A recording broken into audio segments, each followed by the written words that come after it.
Hello everyone, welcome back. I got in my replacement Primary Arms GLX 1 to 10 by 24 first focal plane scope, and this is the one with the Griffin Grid M10. That's the reticle. Absolutely love this reticle, and this is the reason why I bought this rifle, because of that beautiful reticle in the first focal plane.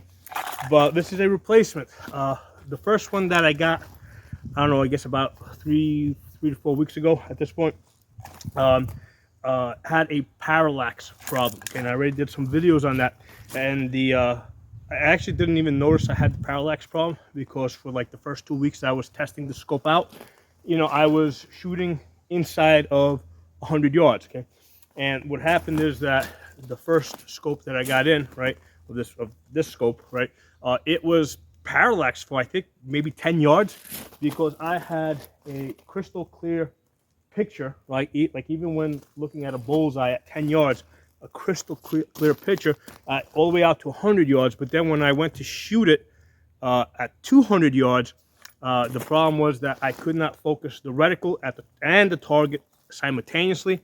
I can kind of get them to the point where they were both just a little bit out of focus, but then I would go to a different magnification, and it was just really bad. I couldn't see anything. I just had a blur. So I contacted Primary Arms, explained the problem. They told me that it was probably a parallax problem, which it was. I mean, just by process of elimination. What else would it be? And they replaced it. So the turnaround time was 7 days, and I have this one now, and I've been working with it, and they fixed the parallax. Well, no, actually, this is an exchange. They just gave me another one altogether. They didn't try and fix the one that they sent me.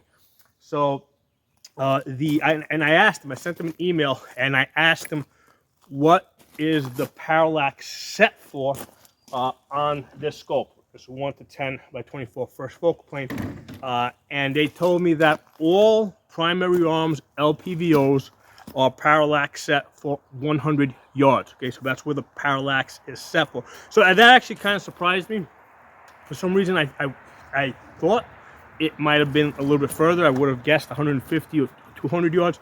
But I've never had any issues with the parallax of other Primary Arms scopes that I have, and I've had them out to 500 yards, all the way out to like my 1 to 8 PLXC. I've had that out to 850 yards, okay, with 5.56, 77 grain. So I've never had a parallax problem. So the 100 yard parallax is going to work for you, okay? So now with that, let's talk about the parallax for a second. If the scope is set, let's say, for 100 yards parallax, what that means is that if you're looking at a bullseye, right, something like this at 10 yards, it's going to be slightly out of focus, okay? Not that it's going to matter, right? It's going to be slightly out of focus, okay? So at close distances, even at 50 yards, it's going to be slightly out of focus, and that's fine. The first one I had, it was like crystal clear, which was great inside, up to 100 yards, but then if you went past it, you couldn't. It was unusable, okay? So this one, being parallaxed at 100 yards, is very usable in CQB distance, right? Because also remember, at CQB distance, like, you're typically not going to be aiming at something so fine. So if you notice here, I make a triangle because I match up the chevron to this point, and I get a very fine aiming point. One of my viewers said that they use a diamond. Okay, so it's a similar concept. I use a triangle. I just take a marker and I make a little triangle here. One of those thick markers.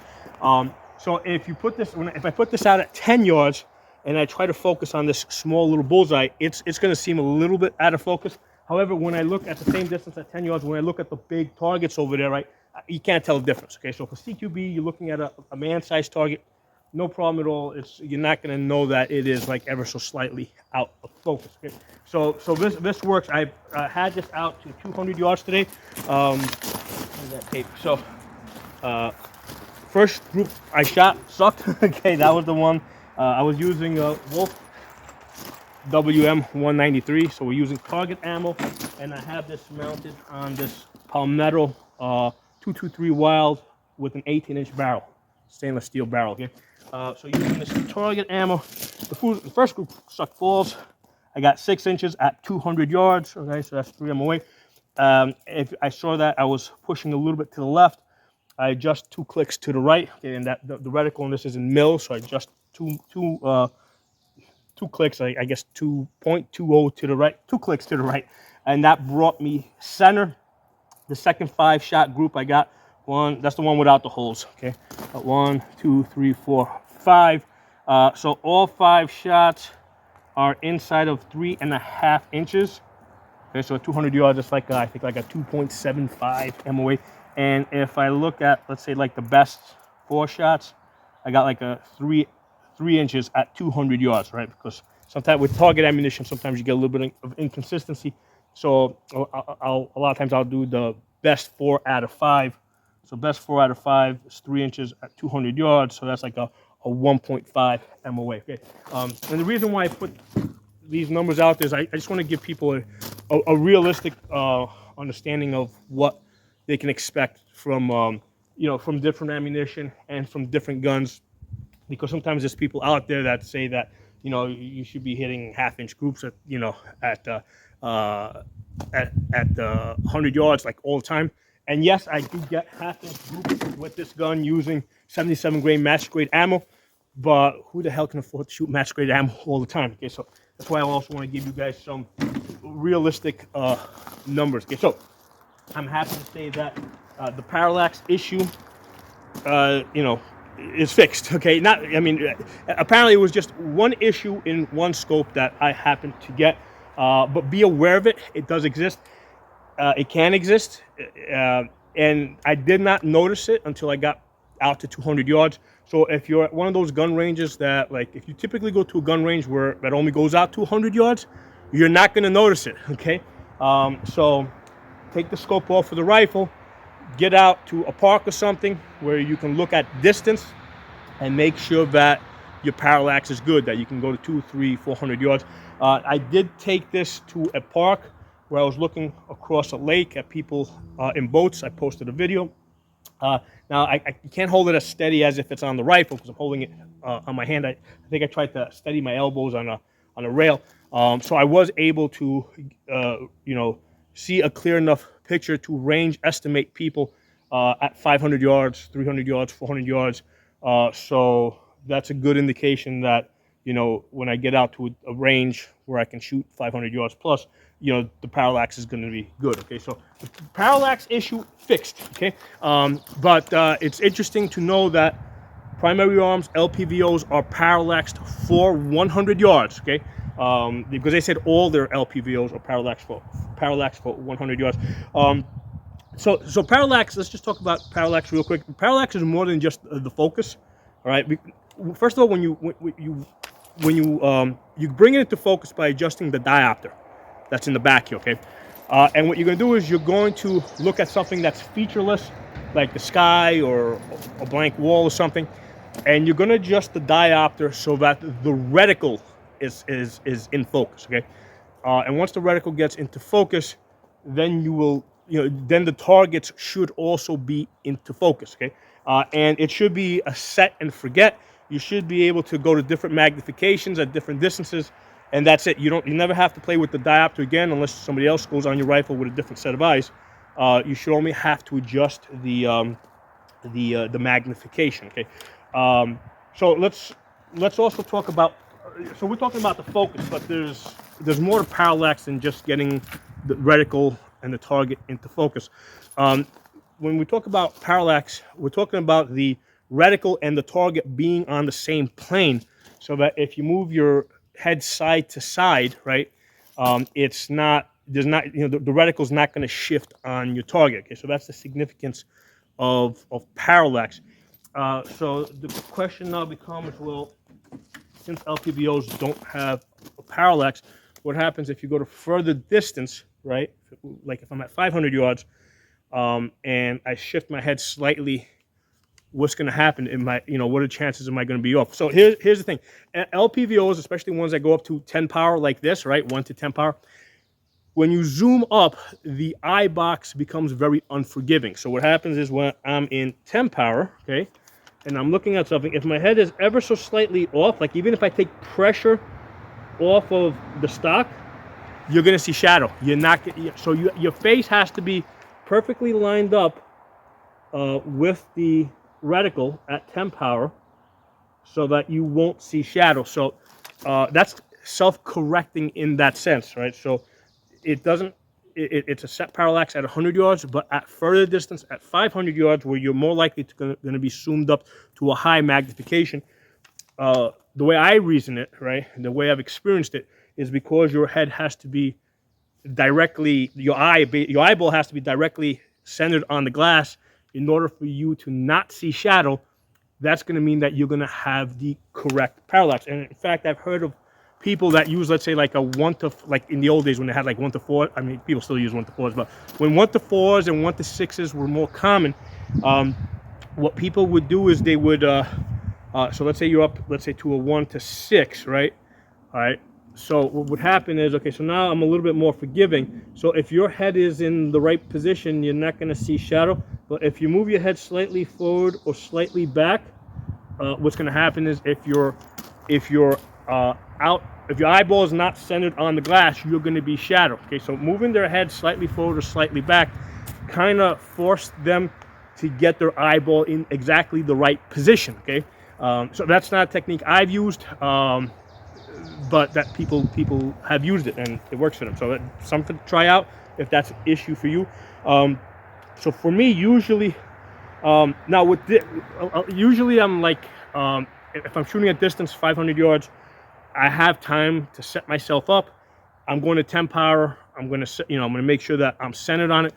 Sometimes if I'm shooting a less, a less comfortable position, and I've definitely seen that, yeah, I got to go down to a 4 power or 3 power so I get a more forgiving eye box because I'm seeing issue. Well, now that's a situation where I'm not looking for a super precise shot. Yeah, I'm just looking to do suppression fire or get general hits on target.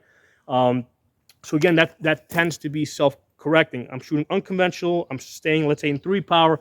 Yeah, my head's not in the perfectly, it's not like perfect. My eyeball is not perfect on the glass. So the parallax is going to be slightly off. But for what I'm doing, rapid shots on target, it's not an issue. Okay, so that's how I reason it, how I have experienced it. It's one of those things you got to try out for yourself and see how that works for you. So yeah, so that's it on the parallax. It's more than just the focus. It's an issue of getting the reticle and the target on the same focal plane.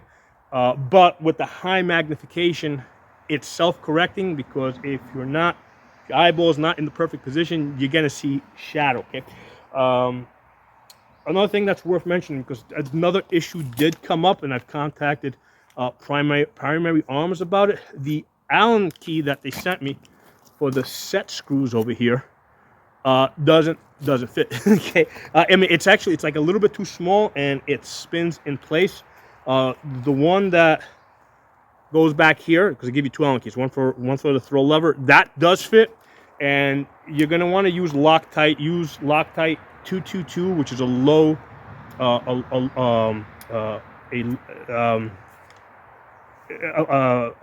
it's a low power Loctite. Use that because like when I went to unscrew these screws, I mean they were just like kind of sitting in there on the thrown lever. So if you don't check that, and you just start shooting it, eventually those screws will back out. So I backed them out one at a time, put that 222 Loctite on it, screwed them back in. So now I don't have to worry about these coming loose. So the Allen key that they gave me did fit these, but it doesn't fit the screws that they give you here so that for the resettable turn. Because what happens is once you zero this in, you can adjust the turn over here so that you can get the zero on both elevation and windage to line up with that little line there. And that's very useful if you decide to dial up. Now, normally I don't dial up with the reticle for distance on an LPVO, okay?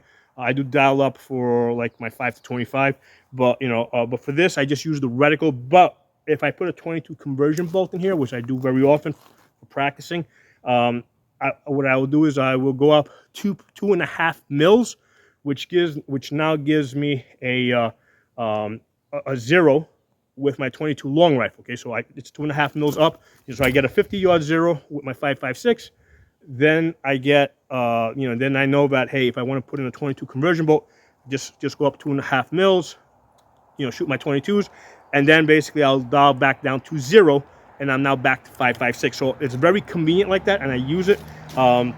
That's how I use the resettable turrets. But I'm waiting to hear back from Primary Arms with regards to the Allen key. I did, when I was shooting this earlier, the first group that I shot, which sucked, which was like 6 inches at 200 yards, I saw that it was pushing a little bit to the left. So then I adjusted 2 clicks to the right, and it hit pretty center here. So I'm happy with that at 200 yards. So in order to get there, I had to, you know, so basically this is the 0 is now not matched up, so I need to move this, and I want to see what you know. It's a pain in the ass trying to work with an Allen key that doesn't fit.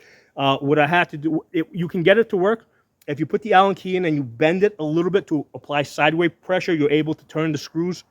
That's how I adjusted this yesterday. I don't want to do that again. It's just too much of a pain in the ass. I'm just going to wait and, you know, hopefully they'll be able to send me out an Allen key that fits this. Okay, so but you know, other than those issues, again, Parallax was fixed. I'm sure they're going to give me an Allen key that fits. I'm absolutely loving this scope. Very practical, 1 to 10 power, goes all the way down to 1 power. I've done a bunch of videos on that. Now, one thing that's worth mentioning is because the scope is long and it's got some weight to it. You want to keep your LPVO at a pound. LPVO and mount, you want to keep it at 1.5 pounds or lighter. I matched it up to the Aerial Precision mount, which is light. It's like 3.5 ounces. And the other, you know, so that brought the combined weight down. And the other thing I did is I put it on an 18-inch AR here that had a hybrid rail, right? So you got Picatinny here, but you got M-Lock over here, which lightens this up. So that really helped with getting this to a weight and balance that I was comfortable with on an 18-inch barrel. If you're using a 16-inch barrel, that shouldn't be an issue. Okay, you should be okay with using a heavier mount and, you know, having Picatinny all the way across the top. But with this scope, if you're going to be using an 18-inch barrel or a 20-inch barrel, right, you're going to want to find ways to lighten it up. You know, hybrid is nice, having a shorter rail, right, because they do make shorter rails. That's an option. Okay, lighter rail like this Aerial Precision. I do kind of wish that they made these in 20 MOA. Not that I need it for this, but hey, it's nice if you do want to dial up at distance or whatever. It would be nice if there's no reason for these not to come in 20 MOA. So that should, I think at this point, that should kind of be the standard. But anyway, I mainly wanted to talk to you guys about the Parallax. I got one that's working good, and wanted to let you guys know when you do get your scope, if you get this 1 to 10 or any other LPVO, make sure you check your Parallax. You know, don't just go to 100 yards and say, hey, this thing's good. You know, if need be, take it off the rifle, go out to a park and look at 400, 500 yards, you know, 200 yards, especially at 200 yards, because you can focus on something very fine, and make sure that you can get the reticle and the target in focus. Okay, so drop some comments below. Let me know what you guys think. I will talk to you soon.